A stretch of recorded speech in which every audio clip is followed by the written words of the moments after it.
အဖအမည် အဖအမည်ဦးတောင်းစိန် ဦးတောင်းစိန်အမေ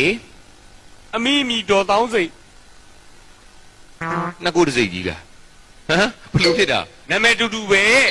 အမေရောဖေရောနာမည်တူတယ် ဟာဒါရှားတယ်နော်တော်တော်ရှားတဲ့ကိစ္စတော့ ရှားတယ် အဲ့သေးကြပြီညီလေးမီ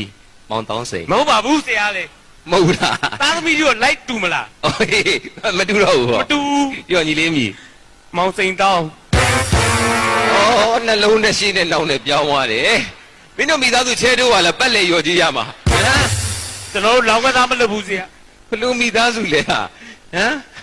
ဟုတ်ပြီညီလေးမာကဟိုမွေးချင်းမောင်တော့ရရှိလား ဦးချင်းမောင်နှမတွေကကျွန်တော်ကိုကြည့်သူ